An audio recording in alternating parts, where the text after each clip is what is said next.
अब बात यह है ना कि जो भी पॉवर्टी लाइन बनाई गई है, जो भी हम लोगों ने डिसाइड किया है पॉवर्टी का, पॉवर्टी लाइन को भूल गए भाई, डिसाइड करने में जो भी रास्ते हमने बनाए, जो भी तरीके हमने फॉलो किए, इन सारे तरीकों के बावजूद भी दुनिया में गरीबों की संख्या भारत में सबसे ज़्यादा है। प्रतिशत जो भी रख लें आप, लेकिन गरीबों की संख्या भारत में सबसे अधिक है। तो ये बहुत चिंताजनक बात है ना। तो गरीबों की संख्या सबसे अधिक क्यों है भारत में?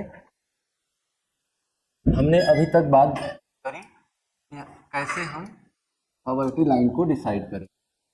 तो पॉवर्टी लाइन में हमने दो तरह की बात समझी कि कैसे इंडिया में पॉवर्टी लाइन का डेवलपमेंट हुआ, इंडियन पॉवर्टी लाइन कैसे डेवलप हुआ, और इंडियन पॉवर्टी लाइन को डेवलप करने में हम लोगों ने प्री कॉलोनियल कॉलोनियल पीरियड से लेकर आज तक कैसे इसका डेवलपमेंट हुआ, अंग्रेजों के शासनकाल से लेकर फ्रॉम कॉलोनियल पीरियड टू 2021 यहाँ तक की हमने बात करी थी ना।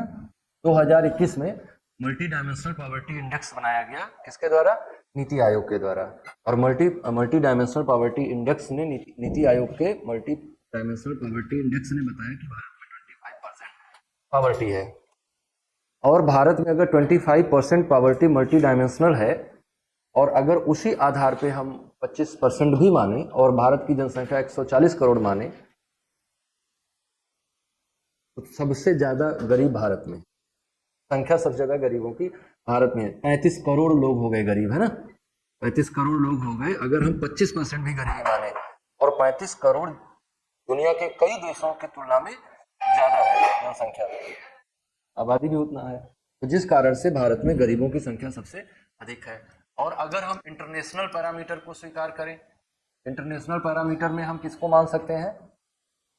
जो हमको वर्ल्ड बैंक ने दिया है। तो इंटरनेशनल पैरामीटर पे तो हम सबसे ज्यादा गरीब वैसे भी साबित होंगे, वैसे भी गरीब साबित होंगे। तो हमने पॉवर्टी लाइन को डिसाइड करने के ये दो तरीके अपनाए। अब हमको ये जानना है कि ऐसे कौन कौन से कॉजेज हैं which are responsible for the poverty in, for the development of poverty in India. घट ही नहीं रही है, वो बढ़ती जा रही है। ऐसा भले ही हम कह लें कि हम परसेंटेज गिरा ले जा रहे हैं, लेकिन real amount of poors is increasing gradually, धीरे धीरे करके बढ़ती जा रही है गरीबों की जनसंख्या। तो गरीबों की संख्या, गरीबी बढ़ने के कारण क्या है, कॉजेज ऑफ पॉवर्टी क्या है? भारत में गरीबों की संख्या के लगातार बढ़ते रहने के कारण क्या क्या है? आप लोग हमें सलाह देंगे और हम यहाँ नोट करते जाएंगे। पहला कारण बताएं।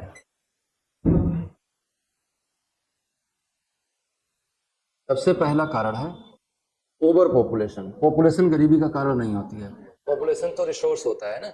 ओवर पॉपुलेटेड होना पॉवर्टी को कॉज करता है। तो पहला कारण है ओवर पॉपुलेशन। और ये जो है ओवर पॉपुलेशन सभी समस्याओं का,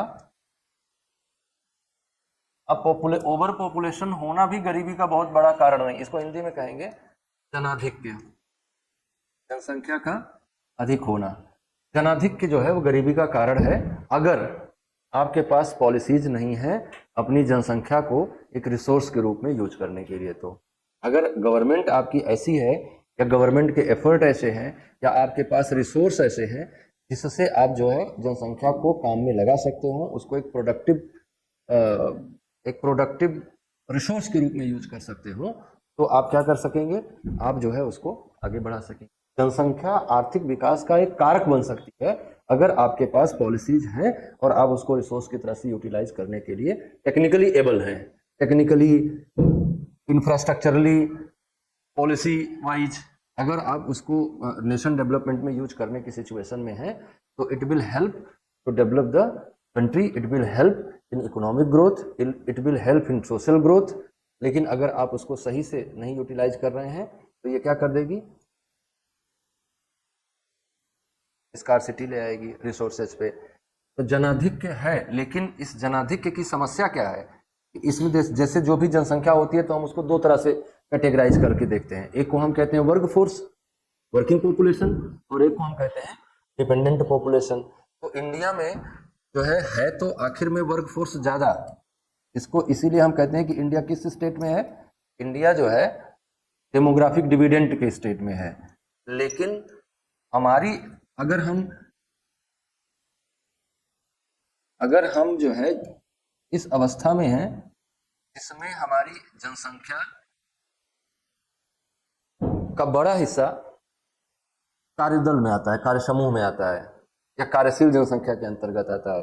तो कार्यशील जनसंख्या के अंतर्गत अधिक जनसंख्या आने के बावजूद भी हम गरीब हैं, तो इसका कारण क्या हो सकता है?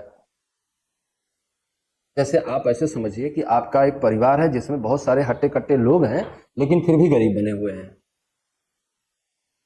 तो कारण क्या होगा? है? आपके घर में 20 लोग हैं, 20 लोगों का परिवार है, एक काहे संभालने वाला है? आपके 20 लोगों के परिवार में 15 लोग हट्टे कट्टे हैं। लैक ऑफ अपॉर्चुनिटी है, या तो आपके घर के लोग आलसी हैं, काम करना नहीं चाहते हैं। दूसरा कारण हमें क्या समझ में आया कि लैक ऑफ अपॉर्चुनिटीज है।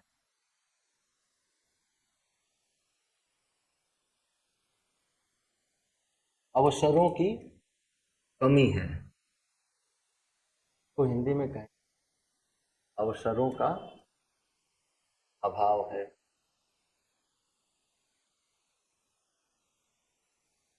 और अगर इसके कारण में जाएंगे कि अवसरों का अभाव क्यों है, जिस तरह का काम समाज में हो रहा, जिस तरह का काम अर्थव्यवस्था में हो रहा है उसके लिए हम स्किल्ड नहीं है, है ना? तो इसमें हम कह सकते हैं कि ज्यादातर इंडस्ट्रीज कैसी हैं? टेक्नोलॉजी बेस्ड है। तो एआई आएगा, तो वो एआई आया है तो वो आपकी जॉब अपॉर्चुनिटीज को कम कर रहा है, लेकिन आप रुकिए थोड़ा सा, वो देखिए कितने नए सेक्टर खोल देगा आपके काम के लिए, कितना कितना चीजों को और इजी कर देगा आपके इन्हीं व्यवसायों को करने के लिए। और जब आपको इजी कर देगा तो अपॉर्चुनिटी बढ़ेगी। किसी भी तकनीकी ने आज तक अपॉर्चुनिटी घटाई नहीं है, उल्टे बढ़ाई है। तो ये संदेह आपका जो है वो बहुत तात्कालिक है और उसको गहराई से आप सोच नहीं पा रहे हैं।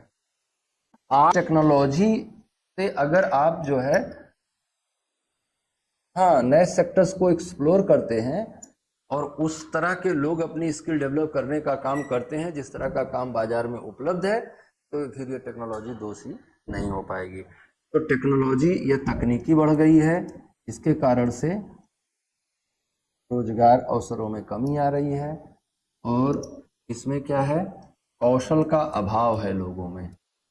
एजुकेशनल सिस्टम, शिक्षा व्यवस्था को दोष दे दीजिए थोड़ा सा, है ना, इसको आप थोड़ा दोष दे सकते हैं, क्योंकि हमारी शिक्षा व्यवस्था कैसी है? दुनिया में दो तरह की शिक्षा व्यवस्था है। शिक्षा प्रणाली दूषित है। इस शिक्षा प्रणाली में हमने कहा ना दो तरह की शिक्षा प्रणाली होती है, एक होती है नॉलेज बेस्ड,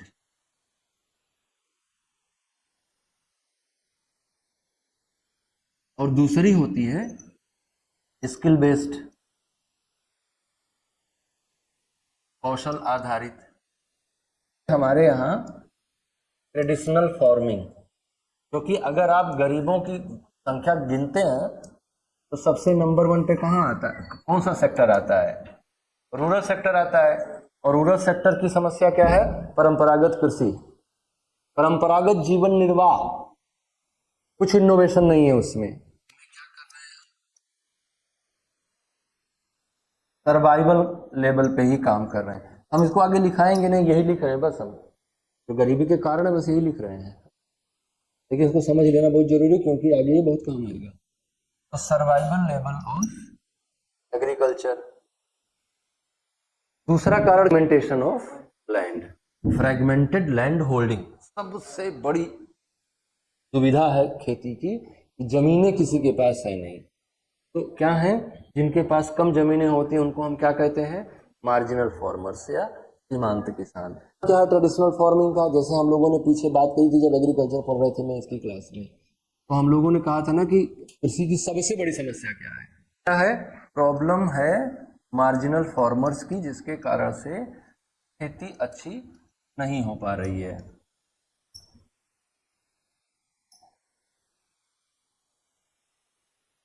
मार्जिनल फार्मर्स हैं